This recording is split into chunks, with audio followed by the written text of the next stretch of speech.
Buenas tardes, soy Catalina Vallejos y conformo el plantel docente de la Cátedra de Derecho Romano a cargo de la doctora Claudia Alicia Resec. El tema que hoy nos convoca es el de los derechos reales sobre cosa ajena, llamados también iure in re aliena. Son derechos reales sobre cosa ajena aquellos que una persona ejerce sobre una cosa que no le pertenece. En principio son considerados como limitaciones al derecho real de dominio o propiedad y están constituidos por las servidumbres, los derechos reales de garantía y los derechos reales pretorianos. Las servidumbres son derechos reales que se ejercen sobre un predio o fundo ajeno en beneficio de otro fundo. Por ejemplo, en aquel supuesto donde se permite el apoyo o el empotrado de una viga en una construcción ajena, vecina pero ajena. Pero también son derechos reales de servidumbres aquellos que se ejercen sobre una cosa, ya sea mueble o inmueble, a favor de una persona determinada.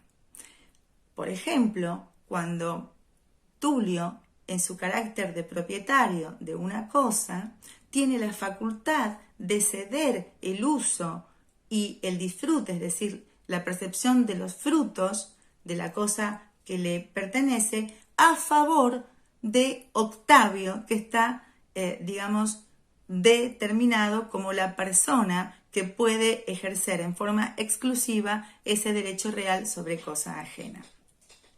Quiere decir entonces que las servidumbres pueden clasificarse en prediales, que son aquellas que se ejercen sobre un predio en beneficio a otro, y en personales, que son aquellas que se ejercen sobre cosas muebles o inmuebles en beneficio de una persona determinada. Vamos a comenzar con los lineamientos muy generales, por supuesto, de las servidumbres prediales, estableciendo que son las más antiguas, ya que tanto el usufructo como el uso, la operae servorum y la habitatio como servidumbres personales fueron reconocidas recién a partir del derecho de Justiniano, ya que hasta ese entonces fueron, consideradas por sus características particulares como figuras autónomas de derechos reales sobre cosa ajena. En cuanto a las características de las servidumbres prediales, podemos mencionar en principio la necesidad de la existencia de al menos dos fundos. Uno, que es el que proporciona un beneficio a favor de otro, y este que ante la necesidad, necesita justamente del beneficio del anterior. Para seguir con el ejemplo de la servidumbre de apoyo de viga, podemos decir que aquel que soporta la carga, que proporciona el beneficio y que permite el apoyo o el empotrado de la viga, es el fundo sirviente, el que sirve. Y por otro lado, aquel que tiene la posibilidad, la facultad de apoyar o empotrar esa viga en un fundo ajeno, recibe el nombre de fundo dominante. Otra característica que podemos mencionar es la necesidad de la proximidad, de la cercanía que debe existir entre los fundos para que esa servidumbre pueda ser posible de ejercicio. En el caso, además de la servidumbre de apoyo de viga, se requiere que los fundos sean contiguos. Podemos mencionar también que las servidumbres prediales se clasifican en rústicas o urbanas dependiendo de la necesidad o no de la existencia de una construcción, de una edificación que permita el ejercicio de la servidumbre.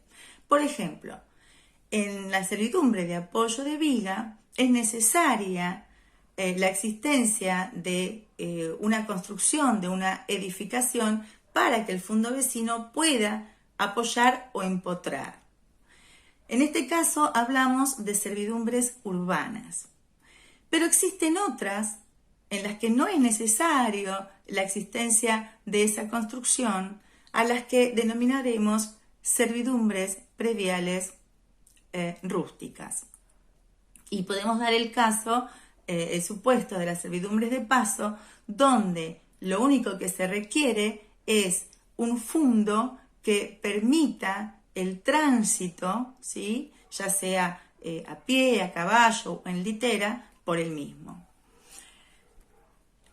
Pasamos ahora a los derechos reales considerados personales, las servidumbres personales, que están representadas por la figura del usufructo, del uso, del habitatio y la opera de servorum. A modo de ejemplo, mencionaremos la figura del usufructo, mediante la cual una persona puede beneficiarse con el uso y la percepción de los frutos de una cosa ajena.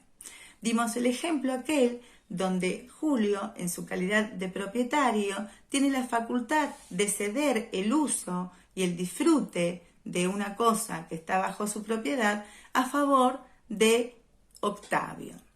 En este caso, Octavio recibirá el nombre de usufructuario y será aquel que tiene el derecho real sobre cosa ajena. Octavio lo único que deberá cumplir como, obligación es no cambiar, no modificar la sustancia de la cosa.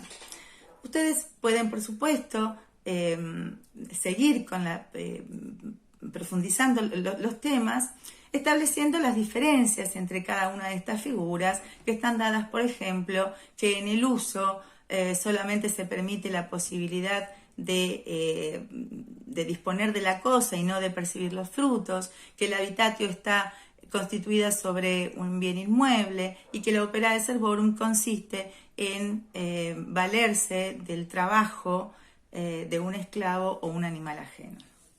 Vamos ahora a los derechos reales de garantía. Los derechos reales de garantía son aquellos que nacen con el afán de avalar, de garantizar el cumplimiento de una prestación. Por ejemplo, el 1 de enero, Tulio se compromete a entregarle a César el 15 de marzo una cantidad determinada de dinero, pero ofrece, en su carácter de deudor, una cosa para avalar, para garantizar el cumplimiento de esa prestación a favor del acreedor, que en este caso es César, quien deberá restituir la cosa cuando el deudor extinga la obligación. Los derechos reales de garantía están representados por la fiducia, por el pignus o prenda, por la hipoteca y la enticresis. En la fiducia, a modo de rasgo general, el deudor transmitía la propiedad de la cosa a favor del acreedor. En la prenda, ya solamente lo que transmitía el deudor era la posesión, y en la hipoteca ya no existía la necesidad del desplazamiento de esa cosa, ya sea mueble o inmueble, dada en garantía.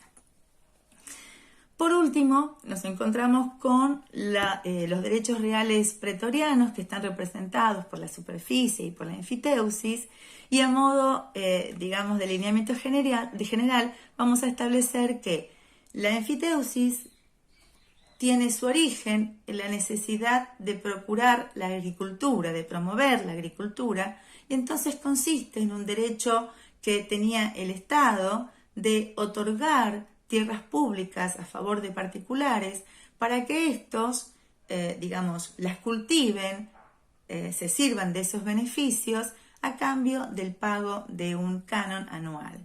Y en la superficie, la característica era que, tanto el Estado como particulares tenían la facultad de ceder también suelos para que el superficiario, ese es el nombre que recibe el que goza del beneficio real sobre cosa ajena, tenga la posibilidad de construir, de edificar sobre ese suelo ajeno, de ese modo servirse de sus beneficios a cambio del pago de un canon anual denominado solarium.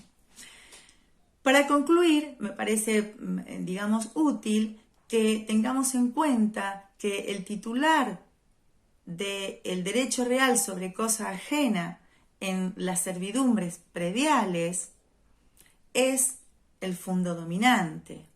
En las servidumbres personales es, digamos, el usufructuario, el usuario, el habitador o el que goza de la posibilidad de servirse del trabajo del esclavo o animal ajeno. En los derechos reales de garantía, el que ejerce el derecho real sobre cosa ajena es el acreedor, y en los derechos pretorianos es el enfiteuta y el superficiario.